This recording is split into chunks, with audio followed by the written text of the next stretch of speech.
Olá, pessoal, tudo certo? Hoje a gente vai aprender sobre os números reais, normalmente a aula inicial do estudo da álgebra. Isso porque é bastante importante que a gente entenda sobre as diferenças entre os conjuntos numéricos, que na verdade se dá mais por uma certa interdependência. Mas é melhor começarmos do início, não é mesmo? Toda a história dos números está intrinsecamente ligada à história da humanidade. Cada vez que a nossa sociedade passava de um estágio ao outro, havia sempre um novo conjunto numérico em uso nas atividades daquele período. Provavelmente quando você ainda estava no jardim de infância, sua professora te contou a história de como os números foram criados.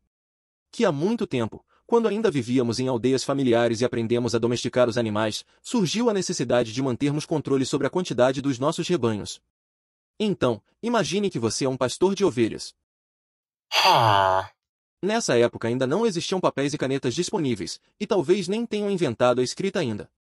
Dessa forma, o jeito era usar coisas que eram de fácil acesso, como gravetos ou pedras.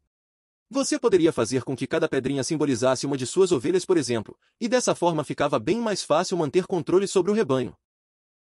Todos esses números que usamos para quantificar coisas, que aprendemos de forma natural, fazem parte do conjunto dos números naturais. Esse conjunto é representado pela letra N maiúscula com esse tracinho do lado, de forma objetiva, são todos os números positivos.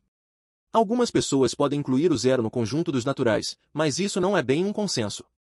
Na língua inglesa, por exemplo, usa-se um outro conjunto, chamado whole numbers, para incluir o zero junto com os naturais. Esse conjunto tem a letra W como símbolo. Bom, agora voltando à nossa história, à medida que o tempo foi passando, o nosso modo de vida foi ficando mais complexo, de forma que o sistema de contagem com os números naturais já não satisfazia as nossas necessidades. Além de ter controle sobre o meu rebanho, eu também realizo trocas, sendo algumas desiguais, o que acaba me deixando em dívida com meu vizinho. O surgimento do dinheiro e comércio, assim como a necessidade de demarcar coordenadas geográficas para navegação, deram origem aos números inteiros. O conjunto dos inteiros, cujo símbolo é a letra Z com esse tracinho, agrupa os números naturais e agora também os negativos.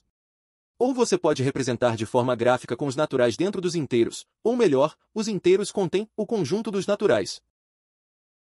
O desenvolvimento da matemática não parou por aí. Você já deve ter notado que não deve ser nada fácil construir grandes monumentos. A precisão das medidas, assim como manter as proporções exatas, exige um detalhamento que os números inteiros não são capazes de suprir. E foi bem assim que nasceram os números racionais. Os racionais são representados pela letra Q com esse tracinho, é só lembrar o Q de quociente. Eles podem ser escritos em forma de fração ou decimal. Eles nada mais são do que partes que ficam entre dois inteiros, assim como os próprios inteiros, como por exemplo o inteiro 2, que pode ser escrito como 2 sobre 1.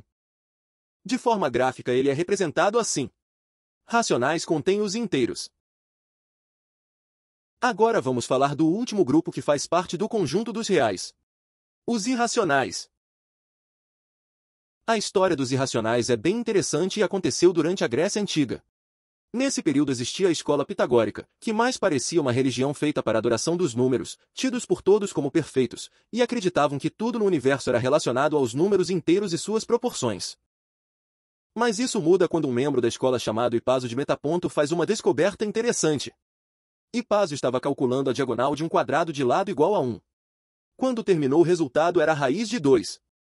O problema é que a raiz de 2 não se encaixava muito bem na definição dos perfeitos números inteiros. A sequência não tinha fim e era não periódica, ou seja, não havia nenhum padrão. Diz a lenda que Pitágoras ficou furioso com isso, mas não havia muito o que fazer. A definição dos irracionais é exatamente essa: não podem ser escritos como a razão entre dois inteiros. Esse conjunto é representado pela letra I com um tracinho. Os exemplos mais famosos são a raiz de 2, π, e o número de Euler. A sequência decimal continua infinitamente e não tem nenhum padrão de repetição. Dessa forma, os irracionais não contêm nenhum dos conjuntos vistos anteriormente. De maneira gráfica fica dessa forma. Bom, e adivinha só? Conseguimos ver todos os conjuntos que fazem parte dos números reais. E fica esse conjuntão enorme. Mas é bem fácil, né? Na próxima aula vamos aprender as propriedades dos números reais para completar essa aula. Então se inscreva no canal para não perder. Até mais!